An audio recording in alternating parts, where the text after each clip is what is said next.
Thank you. Please have a seat. I'd feel a lot more comfortable this way.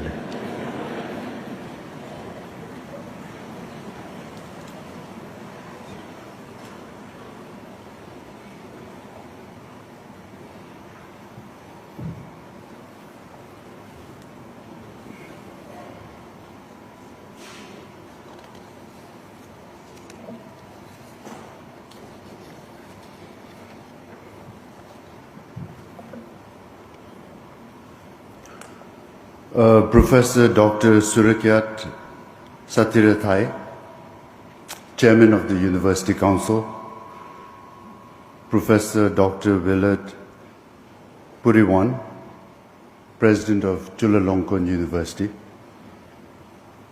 distinguished faculty, honored guests, ladies and gentlemen, as well as all the young students who are here. Jitin and I are truly honored to be here with you today to receive an honorary doctorate from Chulalongkun University, Thailand's first and most prestigious institution of higher learning. This is something we hold with the deepest appreciation. Thank you. Let me tell you a story.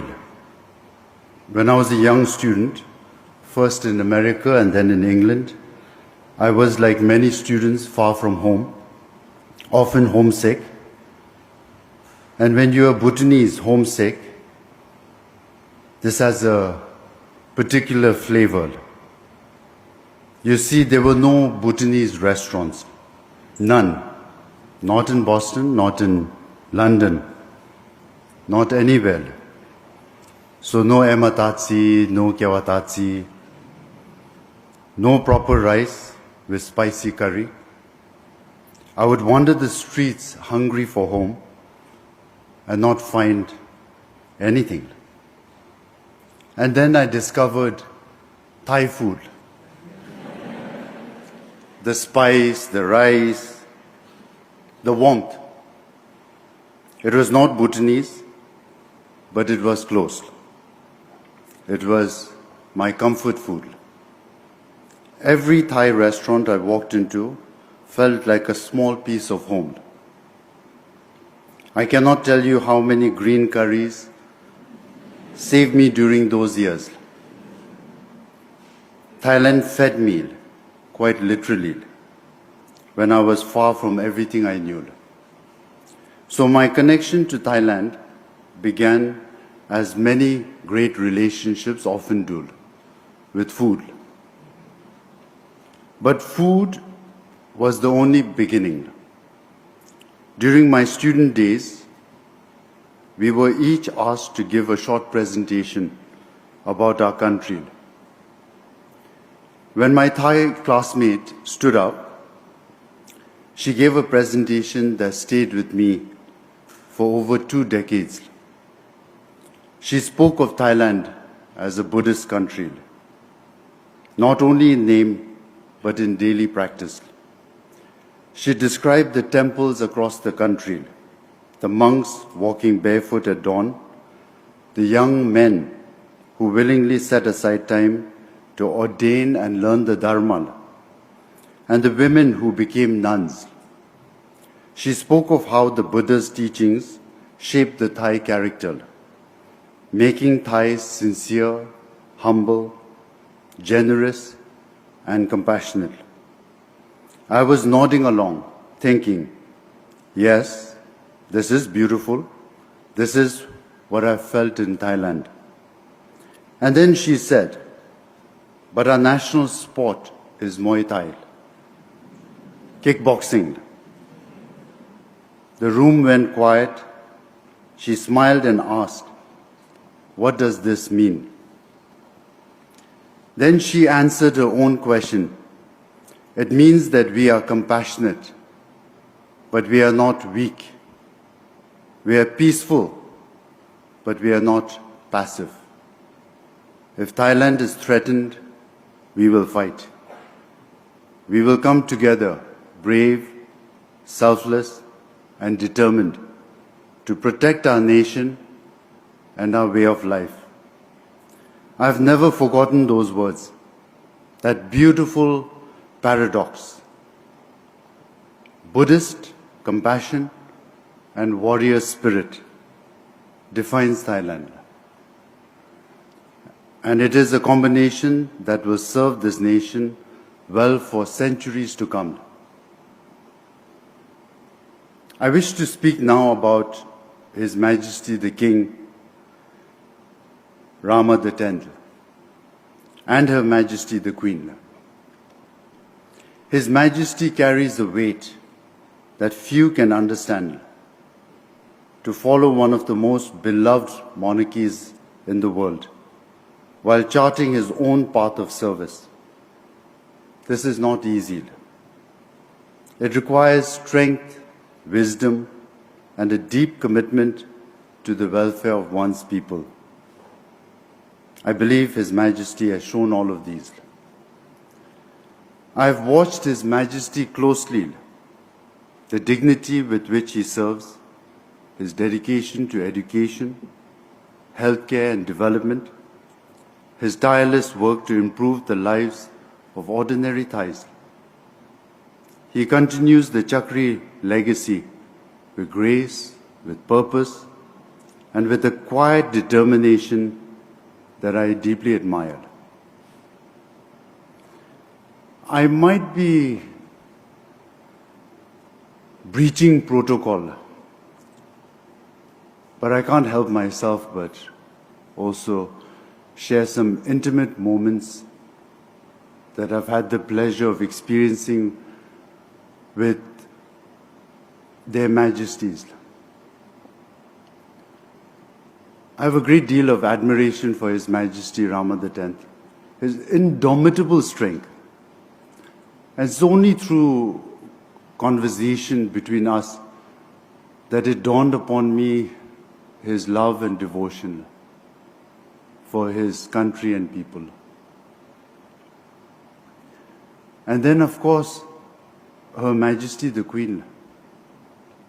Now, here again, I'm reminded of a conversation between father and son. I was a young man, and I recall my father telling me, you must always serve your country. And then to that I reported to His Majesty, my father.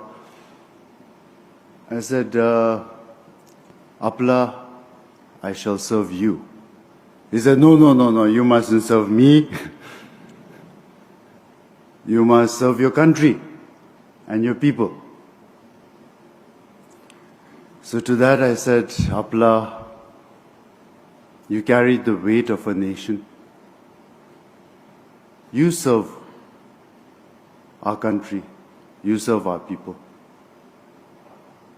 So as of now, I stand beside you, and I would like to serve my people and my country through you.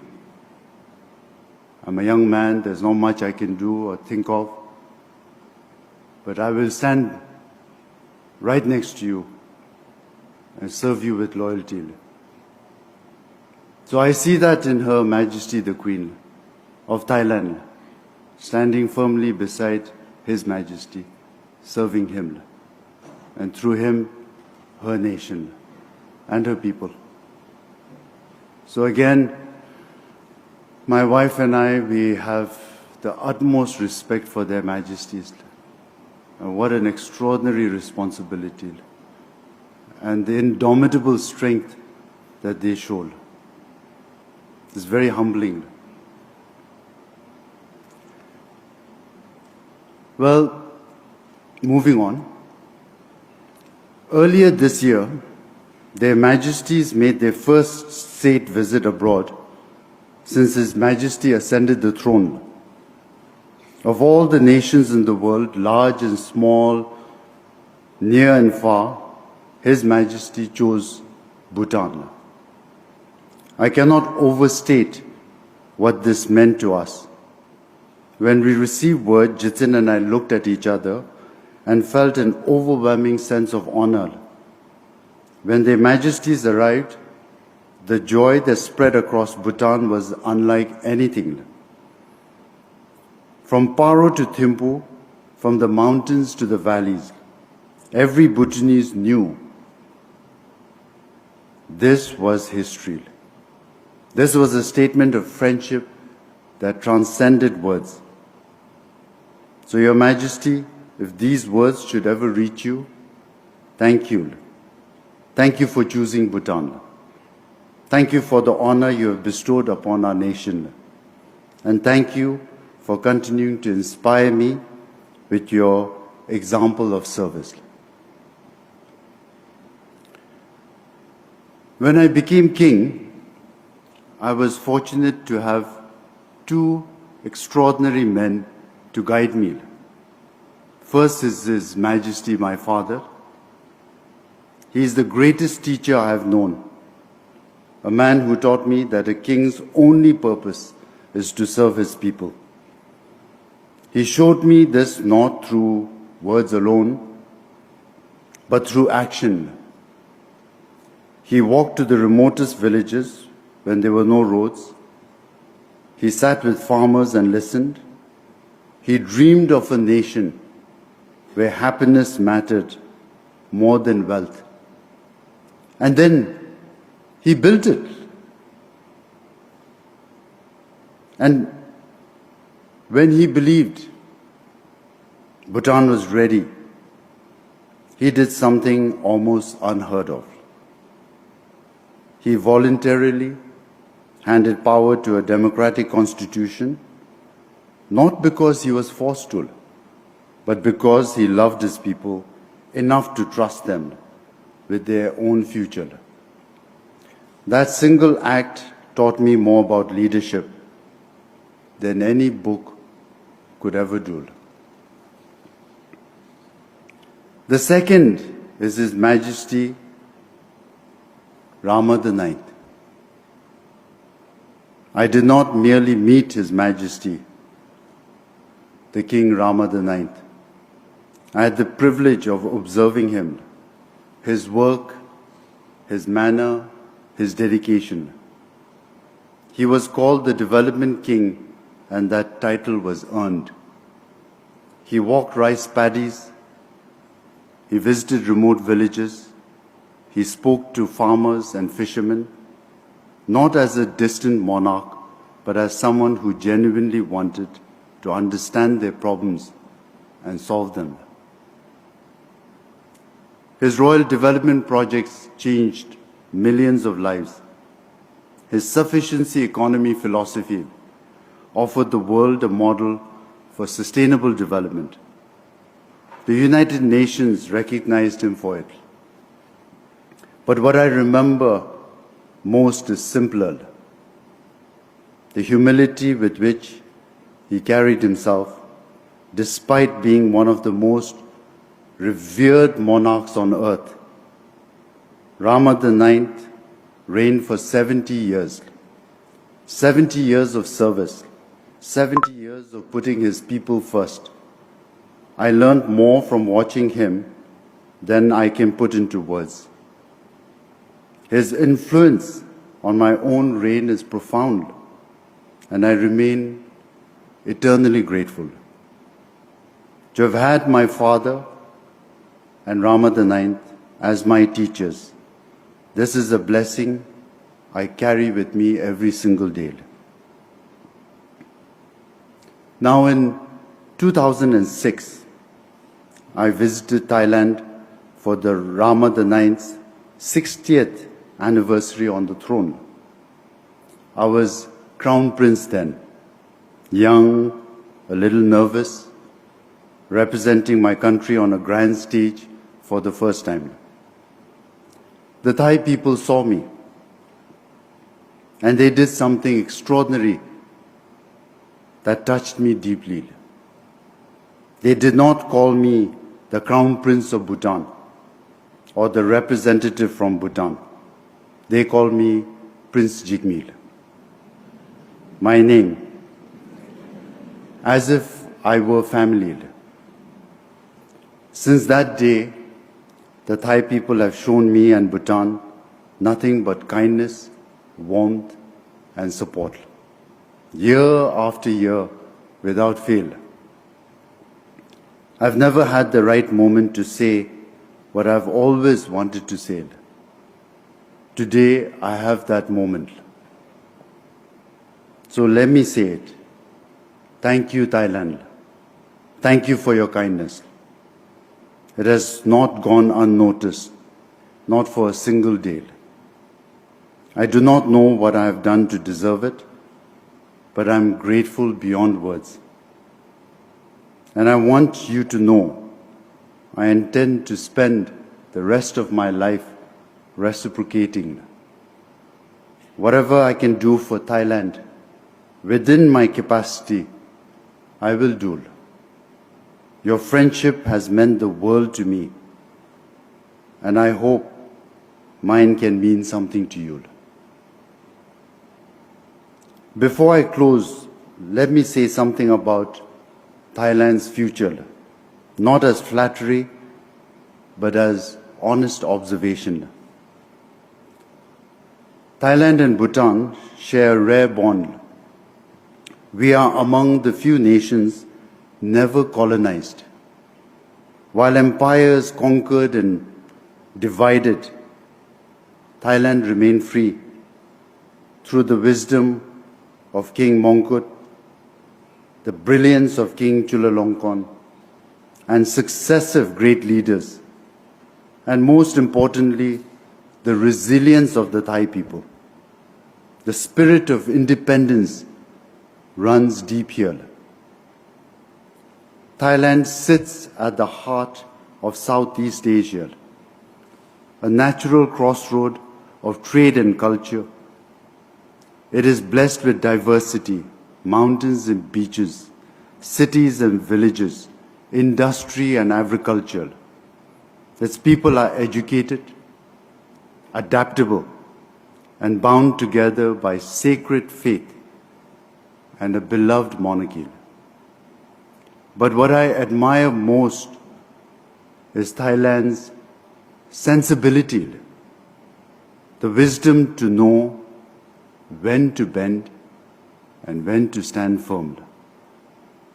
This pragmatism, this instinct for balance has kept Thailand stable while others have stumbled. It will carry Thailand far into the future.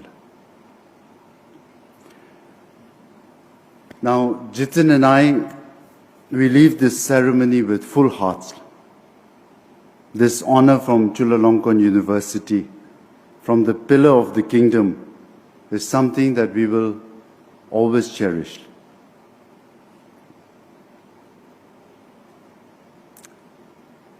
May the friendship between Thailand and Bhutan grow stronger with each passing year. May our royal families remain close, and may our peoples, united by faith, by values, and by genuine affection, continue to walk together on the path of happiness. Again, I'm so privileged to be here. I'd like to thank the university for this invaluable honor. But the reason why this moment has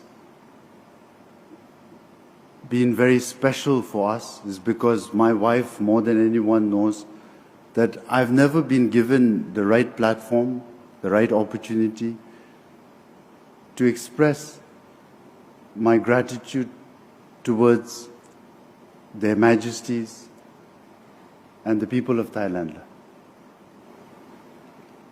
So again, I want to say from the bottom of my heart, thank you for the support that you've shown. And we will work very hard to reciprocate. Thank you. Thank you very much.